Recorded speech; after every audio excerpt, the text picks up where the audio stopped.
आदाब नाज़रीन, Z news में आपका खैर मकदम है। ईद मिलन तकरीब के मौका पर सेक्रेटरी जम्मू और Kashmir national conference zone Pir Panjal मियां शेराज अहमद अदरी ने हमवतनों को पैगाम मोहब्बत पेश करते हुए मुल्क और मिलत के तईन नेक ख्वाहिशात का इजहार करते हुए मुबारकबाद पेश की। इस मौका पर उन्होंने कहा कि कुछ शरपसंद तंजीमें फिरकावारियत को हवा देते हुए अवाम के असली मसाइल से तवज्जो हटाकर बर्बाद कर देना चाहती हैं। उन्होंने अल जामियातुल अशरफिया और जहांगीरपुरी में पेश आए वाक़यात की कड़े अल्फाज में मजम्मत करते हुए कौम और मिलत को बेदार होने की जरूरत पर जोर दिया। आगे देखिए हमारे ब्यूरो चीफ तालिब चौधरी की रिपोर्ट।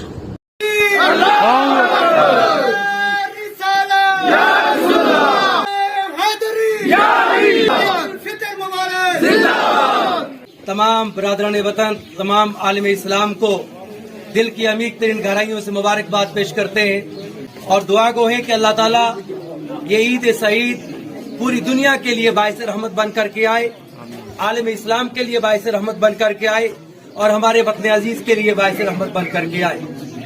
हम इस मौका पे एक मरतबा फिर पैगाम मोहब्बत पेश करते हुए कि जिस तरीके से ये वतन अजीज एक सेकुलर मुल्क है जहाँ पे तमाम मज़ाहिब के लोगों को जीने का अधिकार है, इस मुल्क का कॉन्स्टिट्यूशन तमाम मज़ाहिब को आज़ादी से जीने का अधिकार देता है।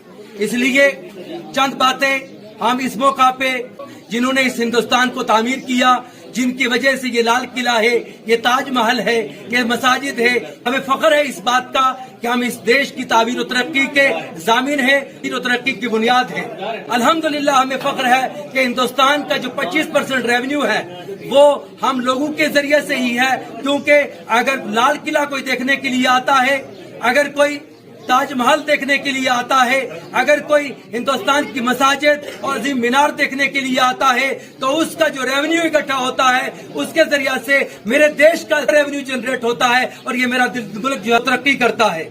लेकिन हम इस मौका पे कहना चाहते हैं कि कुछ शरपसंद अनासर, चाहे वो RSS हो, चाहे वो बजरंग दल हो, चाहे वो शिवसेना हो, इस देश की गंगा जमनी तहजीब को, हिंदू मुस्लिम सिख भाईचारा को खत्म कर देना चाहते हैं। हम इस मोहब्बत के पैगाम के जरिए से उन तमाम सेकुलर ताकतों को बताना चाहते हैं जो इस देश के हमदर्द है, चाहे वो हिंदू है, चाहे वो मुसलमान है, चाहे वो सिख है, चाहे वो ईसाई है, क्योंकि दर्द उसी को होता है जिसने एक घर बनाया हो। इस मुल्क को अगर किसी ने आजाद करवाया है तो इस मुल्क की उस कुव्वत ने मिलकर के आजाद करवाया है जो सेकुलर किस्म के नाम पर, चाहे गांधी जी की क़यादत हो, चाहे अशफाकुल्लाह खान की क़यादत हो, चाहे वो पंडित जवाहरलाल नेहरू की क़यादत हो, चाहे मौलाना अबुल कलाम आजाद की क़यादत हो, चाहे वो दीगर मज़ाहिब के मानने वाले लोग जिन्होंने मिल करके इस देश को आजाद करवाया था। आज अगर ये देश लुटेगा, आज ये देश बर्बाद होगा, तो उन सेकुलर ताकतों को इसका दुख होगा।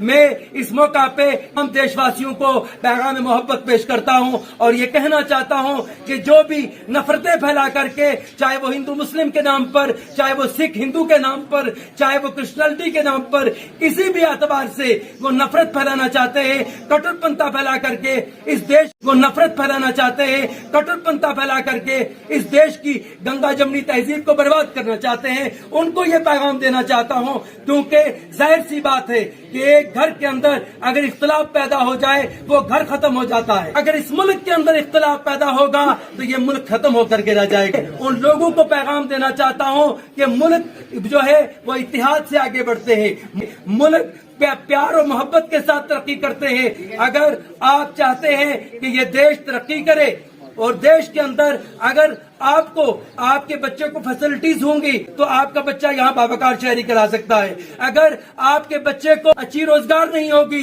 तो बताइए ये कट्टरपंथा की वजह से ये देश खत्म हो जाएगा, क्या आपका बच्चा तरक्की कर सकता है? ये समझ सकते हैं आप कि आज महंगाई आसमान को छू रही है, किस लिए? क्योंकि देश के अंदर नफरत फैलाई जा रही है।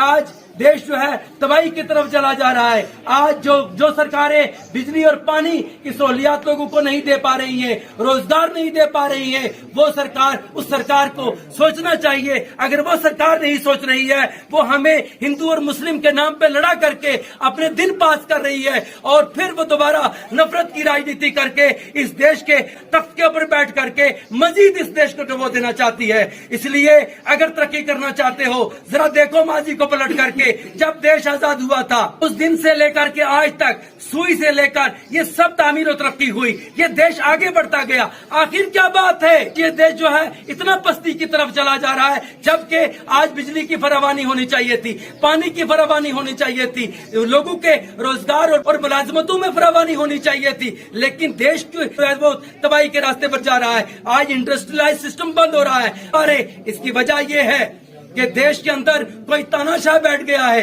कोई नफरत फैलाने वाला बैठ गया है, जिसकी वजह से देश पस्ती की तरफ चला गया है, जीडीपी गिर गई है, आलमी सतह पे ये देश डूबता चला जा रहा है। और एक वक्त ऐसा आने वाला है, अगर कौम जागेगी नहीं से इस देश के कॉन्स्टिट्यूशन को बहुत बड़ा खतरा ला के आज नए से नए कवानीन जो है मंजर आम पर लाए जा रहे हैं। आज जो है नोटिस निकाले गए हैं कि इन लोगों को इनकी रोगों की बस्तियां उजाड़ दो। आज जो है वो दिल्ली के अंदर अगर एक बस्ती को उजाड़ा गया है, हम उसकी भी मजम्मत करते हैं। अगर जमीयतुल अशरफिया मुबारकपुर यूनिवर्सिटी की बिल्डिंग को गिराया गया है, हम उसकी भी कड़ी मजम्मत करते हैं। अगर पंजाब के अंदर सिख और हिंदू के दरमियान नफरत फैला करके एक जंग का समा पैदा किया गया है, हम उसकी भी कड़ी मजम्मत करते हैं। इसलिए देशवासियों जागो, तानाशाह से निजात हासिल करने के लिए मुत्तहिद हो जाओ। इस देश की गंगा जमनी तहजीब हिंदू मुस्लिम सिख इत्तेहाद को कायम रखते हुए आओ इस देश को दोबारा। और देखो दुनिया के अंदर जो भी ममालिक तरक्की कर रहे हैं वो सिर्फ और सिर्फ इत्तेहाद की बुनियाद पर कर रहे हैं। जिस मुल्क के अंदर इख्तलाफ है